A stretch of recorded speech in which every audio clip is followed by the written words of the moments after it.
Welcome to the Being an Engineer podcast. Today we are joined by Jordan Kapitanoff.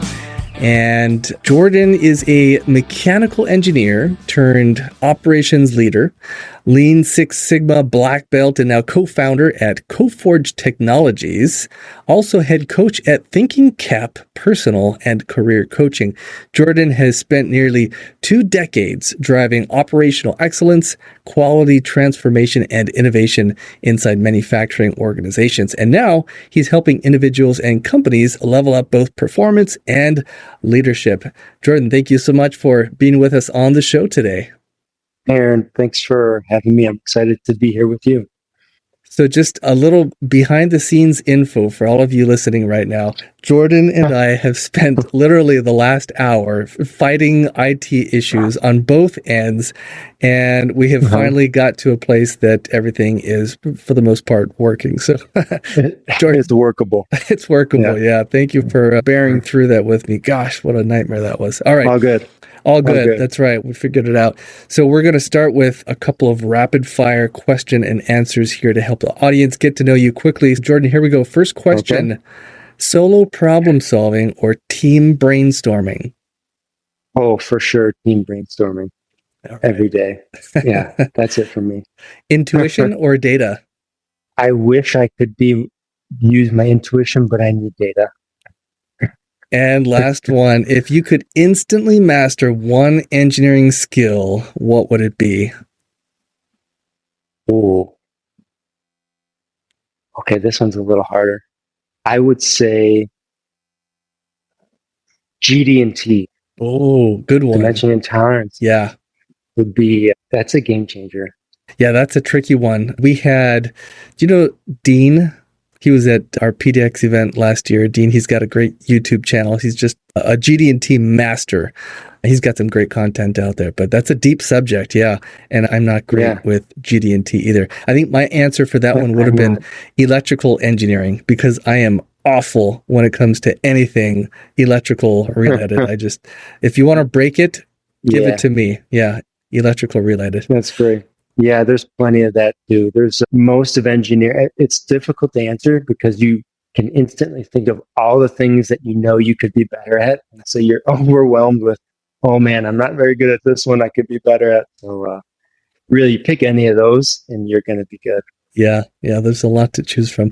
Okay, great. Jordan, let's start with the first formal question of our interview, which is the same one I ask everyone to get started. What made you decide to become an engineer? I didn't really know I wanted to be an engineer necessarily, certainly not in high school. I didn't really know what engineers did. You could argue I might still not know, but I knew that I was pretty good in math and pretty good in science, and I liked physics and that sort of stuff. I was always interested in cars since I was a little kid, so that kind of moved me in that direction. And then, I think most high schools have some sort of like a college and career type counselor. So I met with them, and they said, okay, these are the things you can do with the things that you like to do. And I said, okay, I could work on cars, I could design something like that, or I didn't know what that even really meant, but it's like, okay, I guess that's what I'm going to do. I'll be an engineer. But like I said, I always like figuring things out and figuring out how stuff worked. And so when I look back on it now, it makes sense that I fell into that career path. And I always loved asking questions, and I always loved taking things apart and building Legos and having little RC cars and all that sort of stuff. But I didn't really know what an engineer was or did until, I went to school and started working and figured it out then. Was there a point as you began your engineering career when you realized, oh yeah, I made the right choice. This is definitely the career for me? So I think probably a couple of years into my first job, there were some times when we started building and developing technologies, processes, different parts. And I was like, wow, this is really cool. We're actually coming up with ideas, testing things, making them, and turning them into something that somebody wants to buy, like somebody wants to use for whatever it was they were doing. And I was just thinking, wow, this is actually pretty cool. I was never a formal design engineer. And so I never used those a lot of those things you learn in school necessarily, like the formulas, the physics, the technology. So there were some times when I got to kind of play around in that space a little bit, and those were really fun. Like just to use. Oh, I remember doing this in school, and I got to use a little bit of that here and there.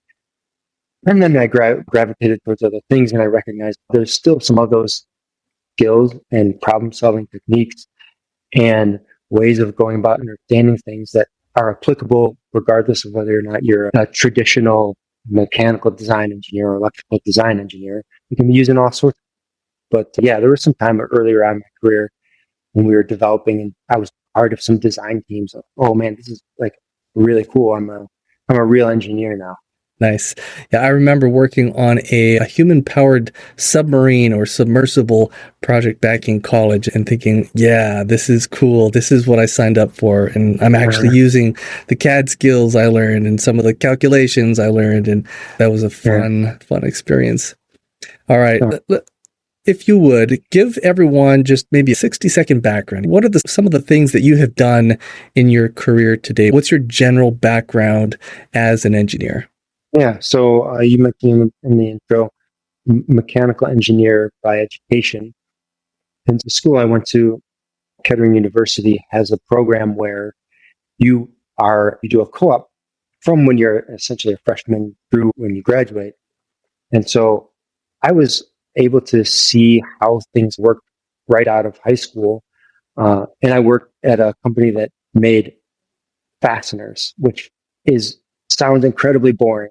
And I thought it was really boring when I first went there, right? It's like, I'm going to be making screws and rivets. What? But what it allowed me to do was to see where all this stuff went, right? So we had screws that went into cell phones, screws that went into rail cars, screws that went into airplanes and cars and other electronics. And you start to be exposed to all this sort of stuff, right? So that was a really interesting experience that I had as a college student, just to see the whole world of engineering and what are all the things that people are making, right?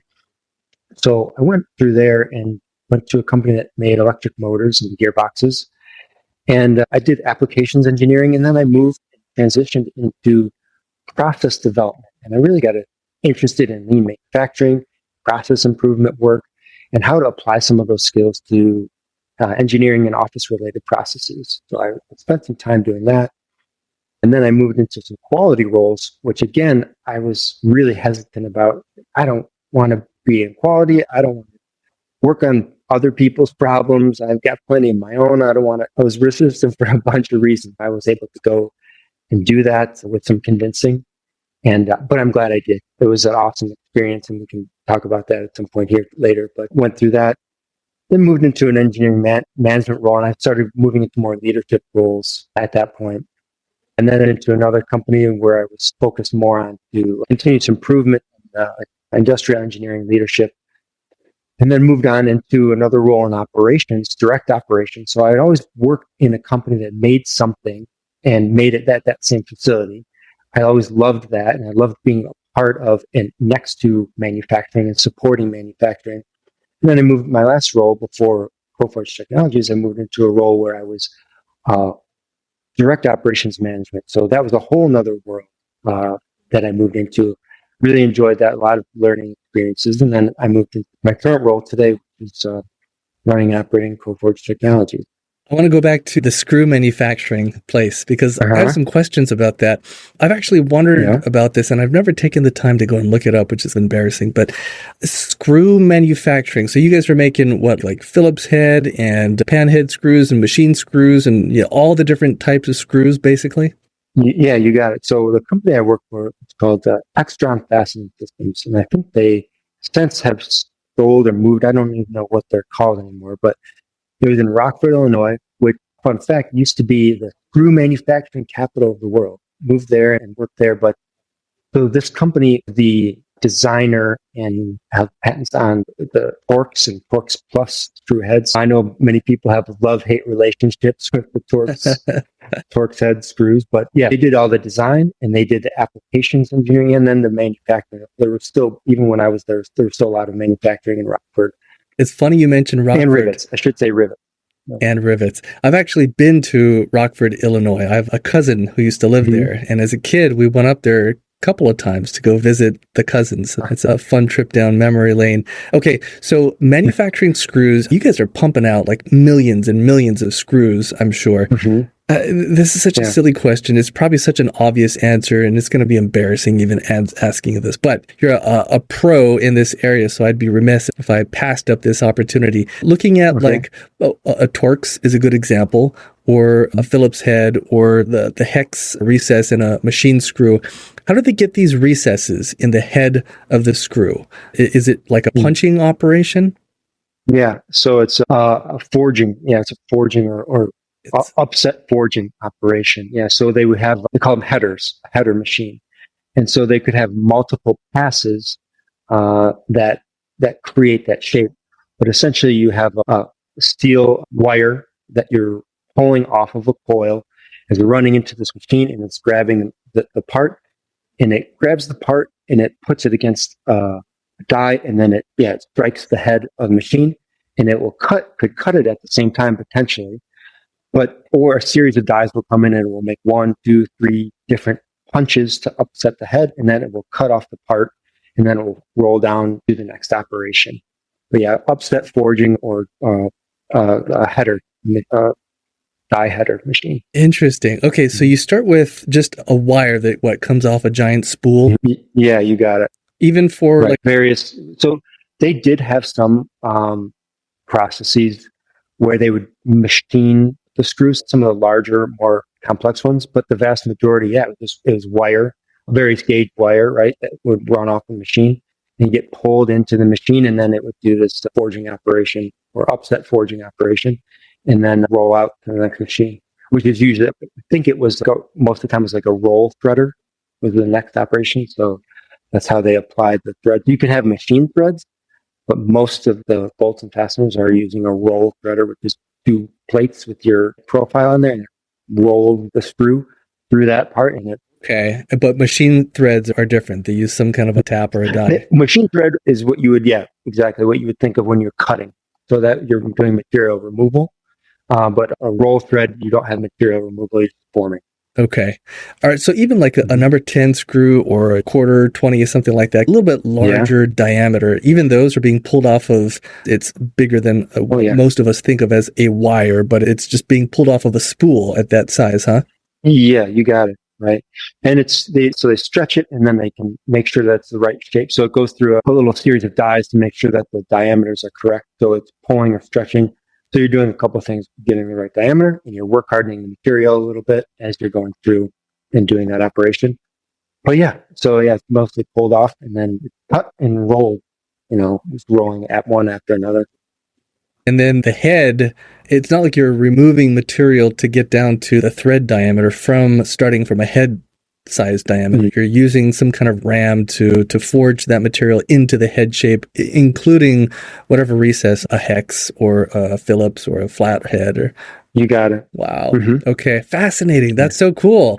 Like I've literally wondered about this for years, never taken the time to look it up, and now I know. I haven't thought about that for a long time. It's been a while, so I had to really dig deep there. Terrific. Thank you for answering that. You just made my day, and hopefully there are a bunch of other listeners right now who are like, oh, cool. I've been wondering about that for a while myself. Let's get into some of the lean and DMAIC. You were talking about that. What is lean and DMAIC, and how do they relate to manufacturing and operations?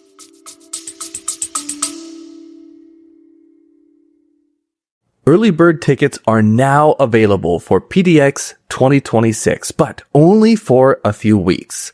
PDX is not your typical trade show. Attendees gain practical training and real-time consulting on a wide range of engineering topics. Early bird tickets are $165, while regular pricing starts at $375. So registering now saves you over $200. Also, early bird pricing is only available through May 31st. After that, ticket sales close completely until August, at which point they'll only be available at the regular price. So if you're planning to attend PDX this year, now is the time to register. To learn more and purchase your ticket, visit pdexpo.engineer. That's pdexpo.engineer. Yeah, project execution method through lean manufacturing has its origin through Toyota, which you can says through other folks that came Deming that went over to Japan for the war to help rebuild some of those factories. But for me, those are different. I'll blend into the same thing, which is how do you make a process better or solve a problem that's existing? So they can be used for things like a quality issue that you have or a quality issue with your customer. It can be used for a product development process. Like, how do we improve this product development process?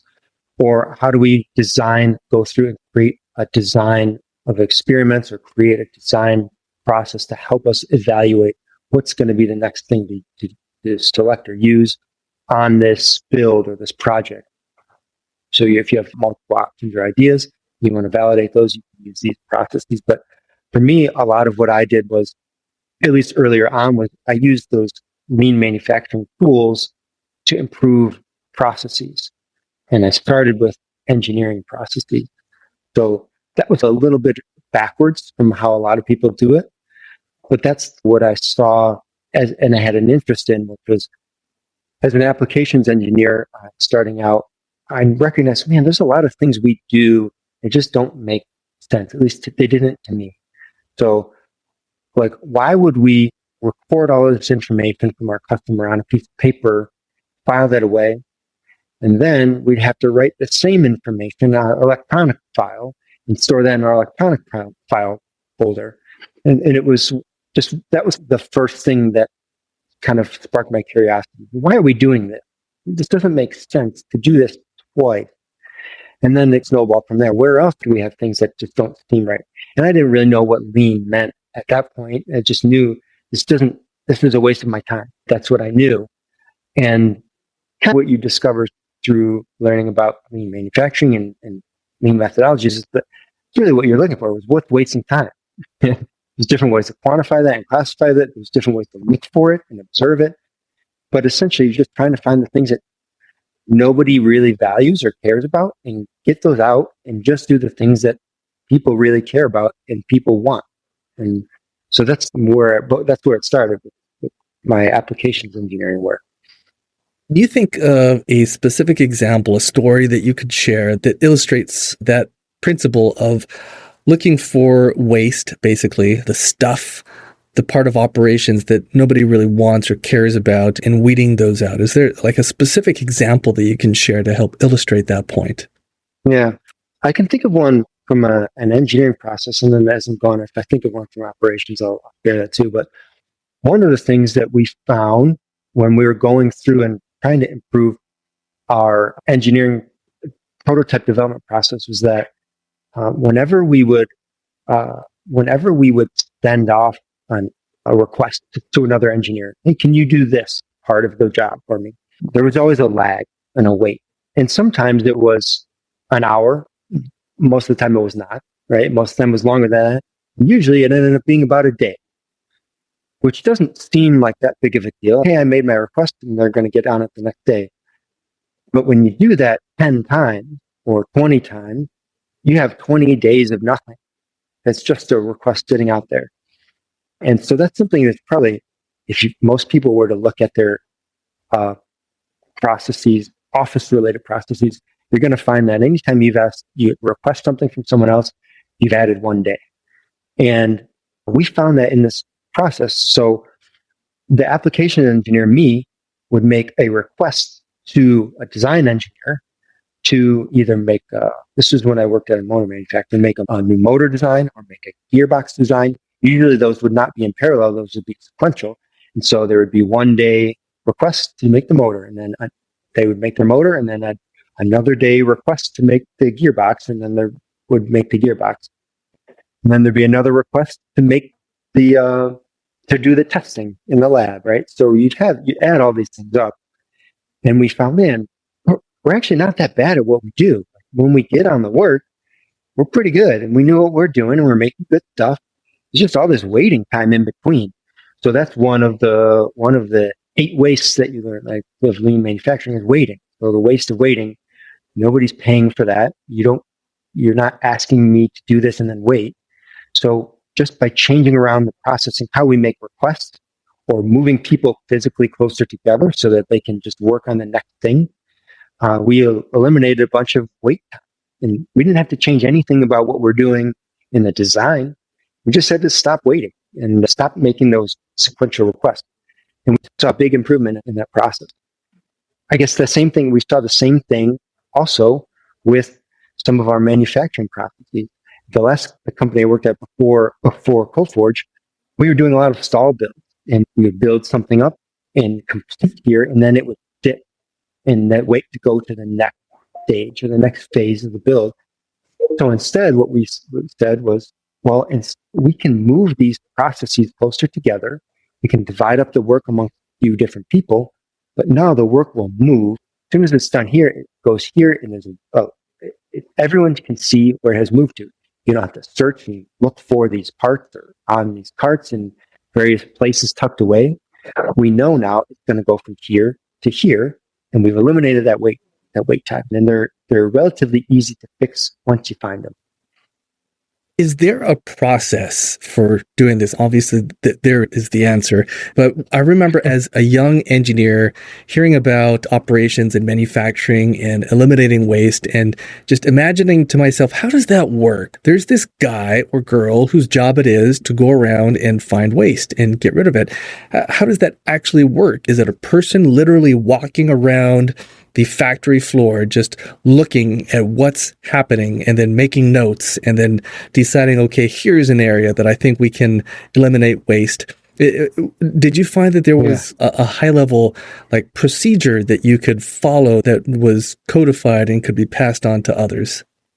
So at the places that I worked at, really none of those things existed. And so I was fortunate enough to be part of the creation of those practices. Now, there are like gold star examples of companies that do this stuff exceptionally well, and I'm not saying that I was that, but I was able to build some of those things in where I went. So initially, the answer is no. There's nobody looking at these things, and that's why they're usually hidden and hard to find. But it starts with usually some sort of observation of these things are taking. There's a pain. So it could be our customers are saying it's taking too long to get these prototypes, or the customers are saying why our lead times are too long in manufacturing. And so there's some sort of pain is where it's usually derived from. And then you start having some folks look at it. How do we solve it? Why is this taking too long? And nobody knows because nobody's tracking this or looking at it or even knows to look for it. In a lot of the cases, again, where I. And so it starts with getting some folks to understand, there's some things like the tools you can use, like a Gemba walk to understand what's actually happening in your production floor. There are classes and training you can do to look for waste identification. So where can I work? What am I supposed to be looking for? And what does it mean? And how to identify it? But oftentimes it would start with just a high level need. And then we drill down and, okay, who can actually start looking at this? Oh, Jordan can look at it. And so what I've done is, I've started with making those observations myself and just looking on the floor. But more importantly, and what I think is important for especially young and aspiring engineers to know is that you're not going to have all of the answers. You shouldn't yourself to have those answers. You're usually working with a team. And if we're working with the people on the manufacturing floor, you're working with those folks as well. They already know what the problems are. They might not know how to share it or express it or how to articulate it yet. And that's your job, is more to find the way to get them to share those problems, whether it's your fellow engineers or other counterparts, or for me, a lot of times it was team members working on the production floor. I would go on the floor, I would make some observations, but then my work was really to engage with the people doing that work and figuring out how to extract the knowledge from them. So a lot of times folks will say, this is just how we do it, or this is the way I've always done it. This is the way so-and-so showed me how to do it. So they don't necessarily think that there's anything wrong with it because they're doing exactly what they're told to do and they're executing it the way they should be. And that's great. But once you start engaging with them and coaching and giving them a few lessons here and there, okay, what does it mean to have a waste? What does it mean to have a value-added operation? What does it mean to look for waiting or motion or downtime? Then you can start that's how you really accelerate those improvements. To answer your question, yes, it starts maybe with one person, but it shouldn't just stay there. And you really need to get the folks that are doing the actual work to give you the answer. It was really interesting how you said that one of the big jobs of a lean practitioner is to get to know the people actually doing the work on the factory floor and figure out how to extract the information from them. Are there any examples that you can share of like tools or strategies, tactics that you used to develop those relationships and earn the trust of these workers enough so that they were comfortable saying, oh, Jordan, actually, yeah, there is this one area where I think here's what's going on, and maybe this is something you can look at? Yeah, good question.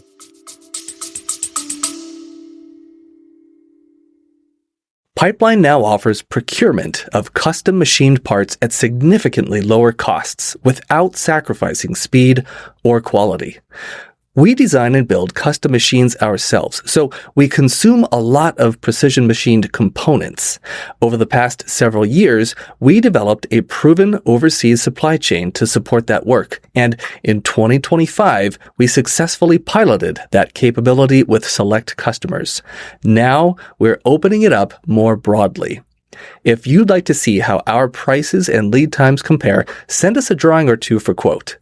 Visit teampipeline.us or message me directly on LinkedIn. So for me, I'm also genuinely interested in people and getting to know people. And I have a lot of respect for people at all walks of life. That was always something I just enjoy, is meeting people and getting to know them.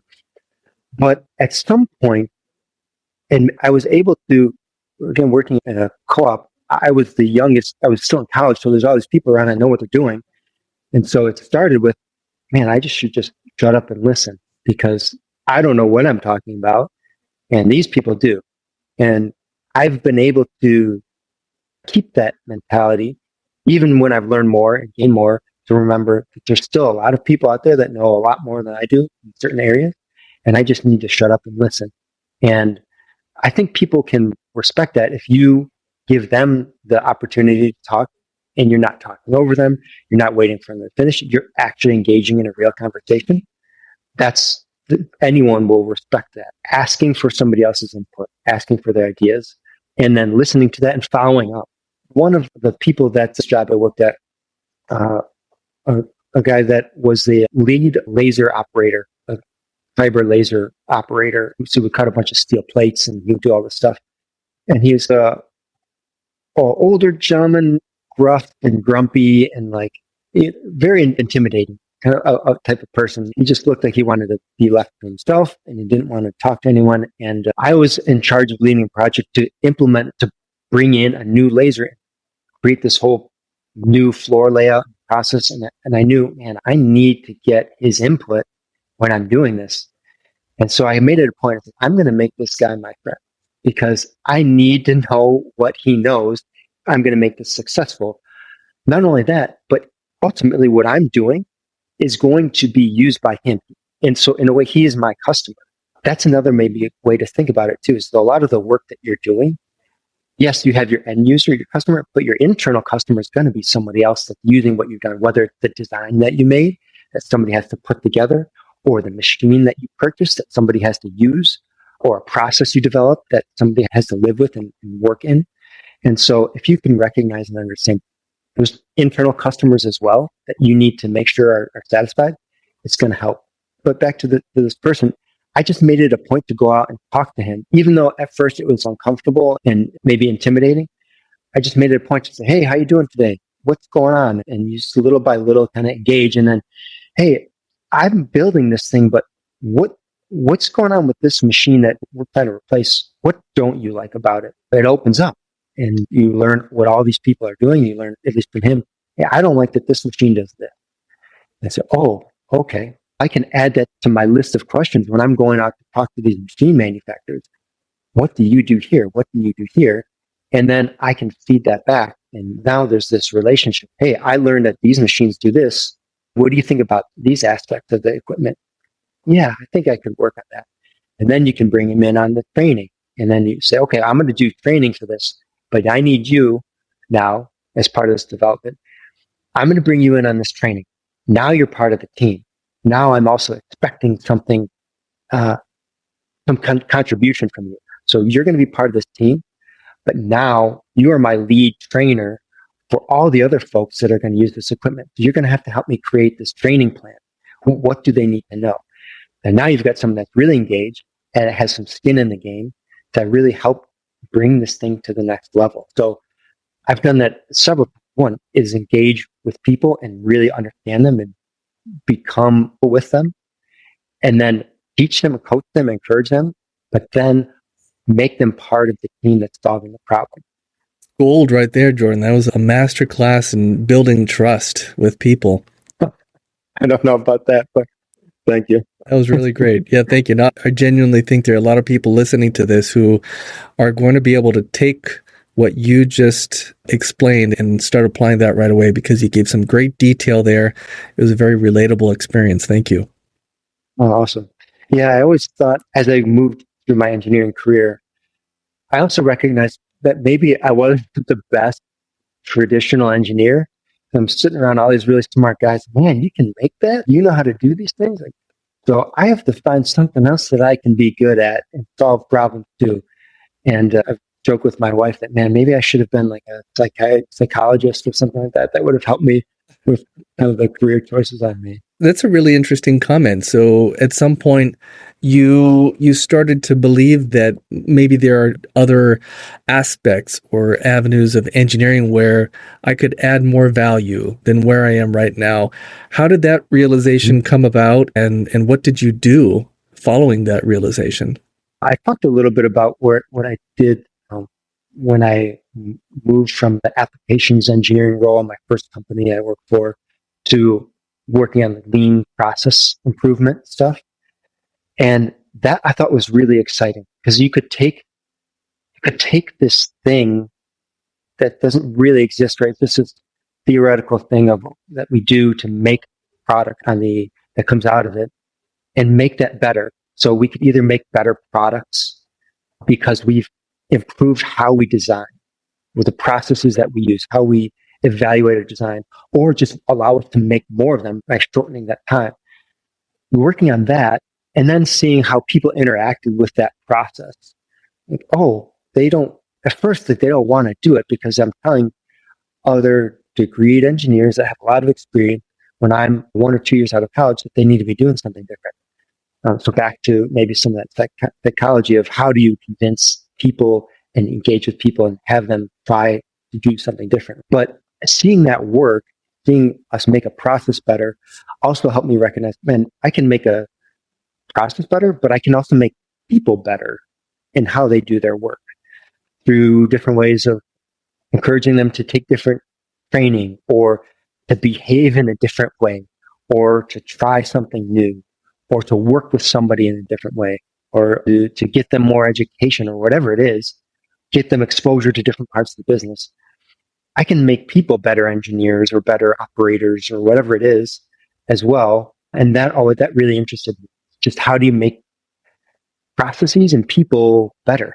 And I think that's really cool. When you see somebody that was maybe not your enemy necessarily, but maybe an adversary when going into something, and then hearing them a year or two later telling other people why they need to do the process that they didn't want to do initially, it's such a cool thing to experience and to see people develop and grow like that. And that's really interesting to me. Speaking of developing and growing, you put together an organization or a program, I'm not sure what to call it, to help engineers learn about and grow in the skill of investing. Is that right? Yeah. So it's brand new. It's called the Engineering Capital Collective, so ECC.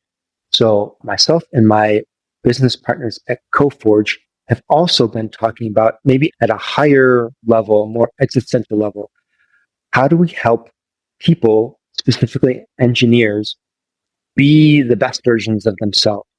And one of the ways we thought was through financial freedom. So when you are financially free, you have the ability and the freedom to do work that may be more interesting or meaningful or progressive than maybe you would if that was still part of maybe your everyday concern. I'm keeping this job because my insurance is really good and I need a job right now, even though I don't really like it. Or I want to do this for a couple more years until I get enough saved up and then I can go out on my own. Okay. And those are great things. And I've had to do those too. But maybe there's a way too that we can help folks with that financial side so that they can do some work that they're really passionate about or interested in. So one of the things that we are trying to offer is, classes and tips on investing. Another is on real estate management. Another is building your own business. Another is having some professional coaching services or being able to partner with other like-minded people to develop or create your company. So we're trying to create a community where we offer some of these things and offer the opportunity to connect with other like-minded people to help folks achieve whatever that next step is for them. That's awesome. You've got your fingers in all sorts of pies, don't you? Yeah, I think my wife would tell you that I'm maybe a FOMO kind of guy where there's all these cool things that are happening and I want to be involved and I usually bite off more than I can do. But I think there's some cool things going on that and Forge Technologies just starting up. Yeah, it's really exciting. And I'm at a point and my partner's at a point where we want to add some more value and put some stuff back into this community. I want to get to Coforge and talk about that. Before we do, let me ask maybe one more question about ECC, about your investing program.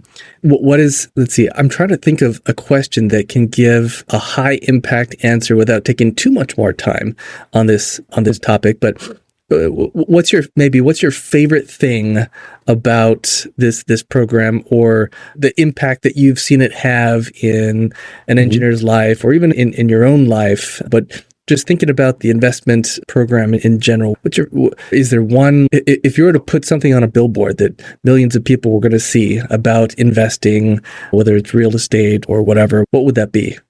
Good question. The group right now, ECC, is in its kind of alpha test group. So we're putting some things out there and we've got some folks that are providing some feedback and saying we like this or we don't like that. So it's still very young and we're looking for the next group of folks to come on board here pretty soon.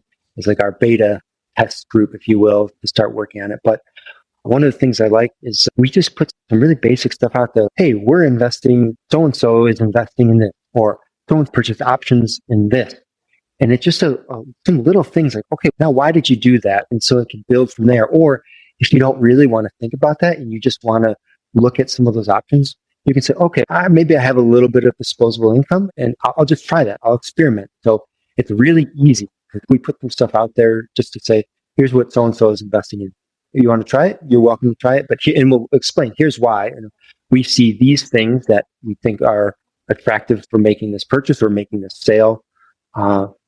So not only the stock or the option, but here's some things why. I think it's really neat. And it's a really low barrier. You can agree with, you can purchase off of that or not. You just say, okay, that's interesting and move on to the next. It's an interesting idea, right? Because it sounds like intro to investing, but from an engineer's standpoint, which I think a lot of us would appreciate, right? We all think the same way, very linear, logical approach to life and engineering and everything, including investing.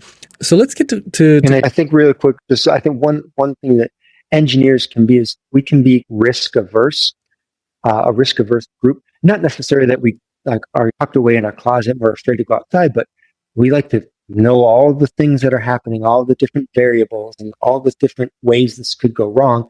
And I think oftentimes that we can worry about that so far where it gets to the point where we don't take action. And so I think this is also a community where we can help encourage some of that, whether it's investing, whether it's real estate, or whether it's starting your own business or finding people to help start that business that you're interested in. Because we need some of those folks in our community to help with that and encourage with that. So I'm really excited about that, about ECC and where that could go. Okay. Let's jump into Coforge. What is Coforge? Mm-hmm. Why did you start it? And what are some of the things that you're doing there? One of the things I enjoyed with the first call that you and I had was we had a shared experience where we started something somewhat out of necessity because we didn't have a job. I had been wanting to do my own thing for a long time. I never knew what to do necessarily or how to start it. And so at one point, my now partners approached me and said, "Hey, we've got something and I've worked with them in the past, so we knew them from prior jobs and lives. Hey, we've got this thing that we're looking to buy and we want an operator." Well, that sounds really interesting. I could run and operate that. I've been doing some operations work now for a couple of years. And so we were looking for that, and that deal ended up falling through. And we said, okay, this is still interesting. How do we continue with this idea? Well, we said, okay, why don't we look at purchasing some other sort of small product manufacturer? So we went through several of these and nothing worked. Either for whatever reason, the deals didn't work out, whether it's our price or we found something we didn't like, but they're not working out. During that time, I ended up losing my job. So I had no other job, and I started looking for regular work, just to get another regular job again. And it was this point where, and this realization I had was, Jordan, I think this might be your now or never. Talking about that risk averse thing, like I think having that regular income, the regular paycheck, it's safe. And I don't know if I'm being honest with myself, if I'm going to pull the trigger at any other time, knowing I wanted to do this is that perfect opportunity. Okay, you have to do it. So my partners and I worked up a plan on how to run this business. We looked at what are the things that we can offer, what is the value we can provide to the community out there. We all have worked in some form of engineering, have worked in operations. We've all had some process improvement, lean background. We have manufacturing background. So we pooled together our collective resources and abilities and created Coforge technology.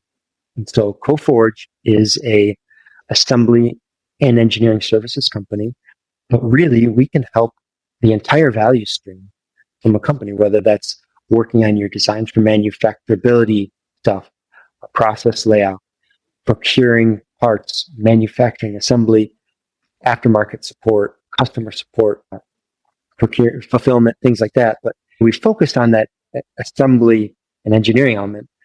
But we're really interested in partnering with our customers to help make them better. Where did the focus on assembly come from? Because that's not something you hear super often. So good question. One of our first customers is a small company that doesn't do their own assembly work. They contract that out. And us having a kind of a bootstrap startup that, okay, we can certainly do that too. We don't have a lot of initially manufacturing capabilities. So I don't have a CNC lathe, or I don't have a laser or press brake, but I know where to get this stuff. I can procure all the stuff. We have a lot of really good partners that we use and work with that make some amazing product.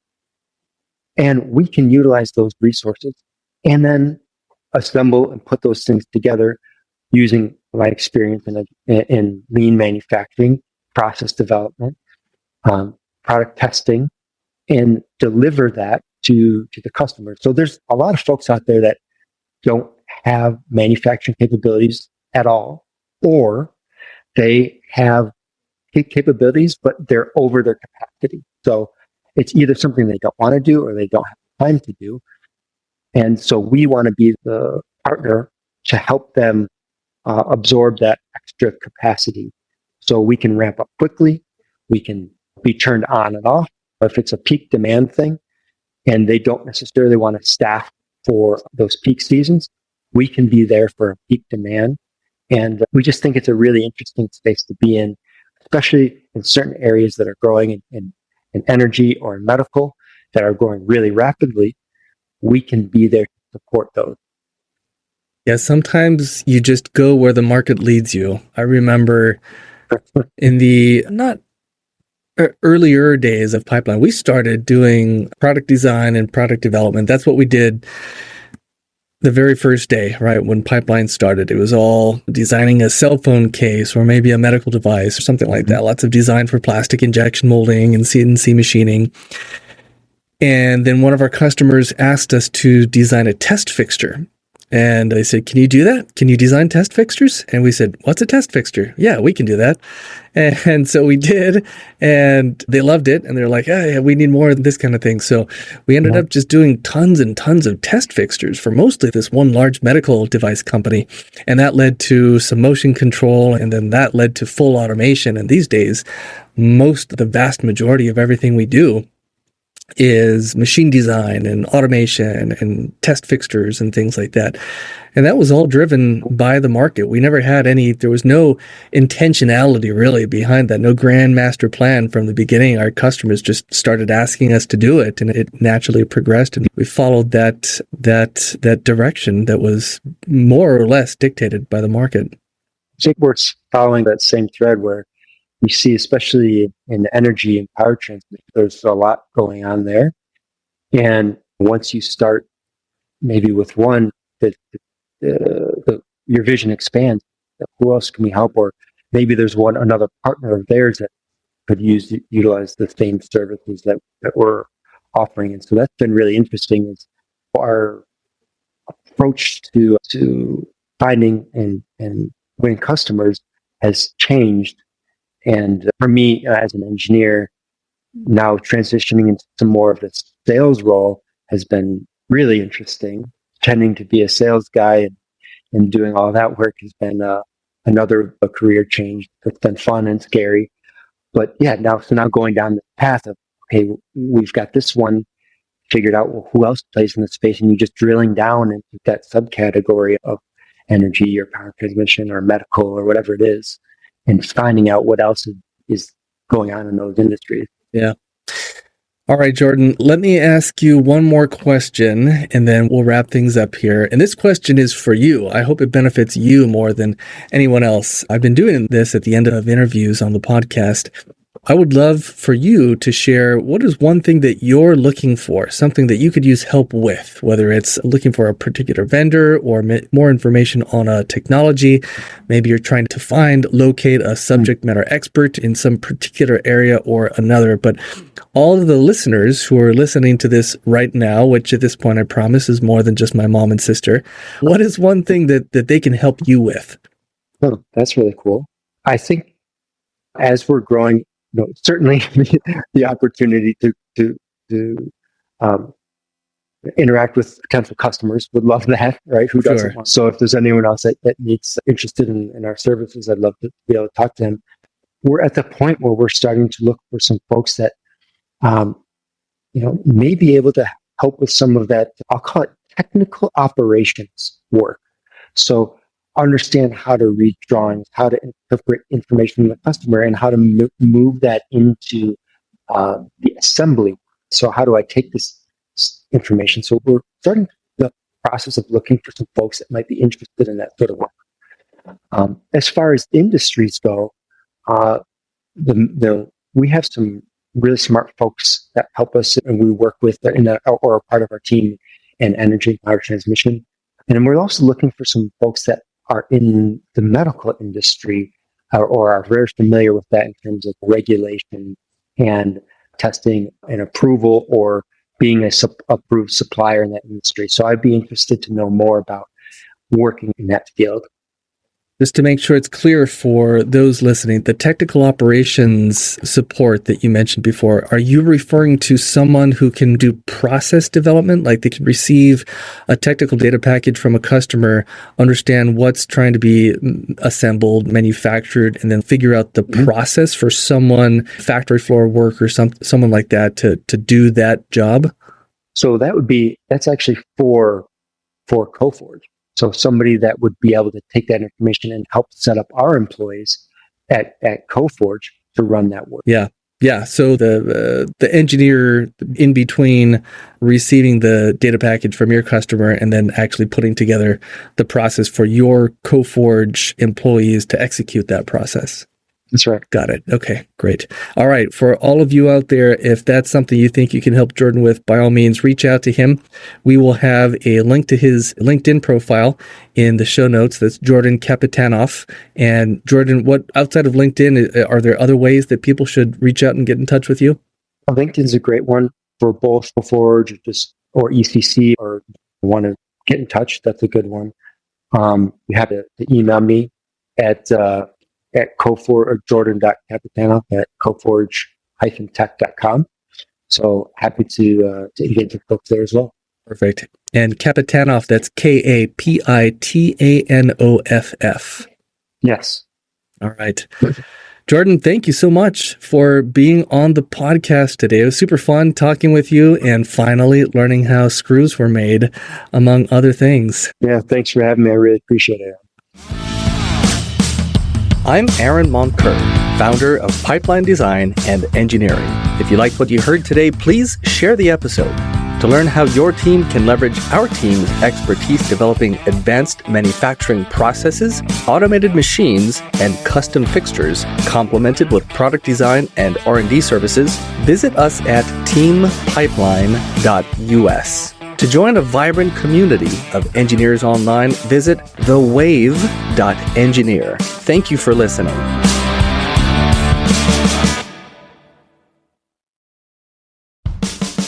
Being an engineer has more than 300 episodes, and you don't have to listen to them in order. If you're dealing with a specific challenge right now, there's a good chance we've already interviewed an engineer who's been through it. You can jump around, search by topic, and listen to what's most relevant to you. See you on the next episode.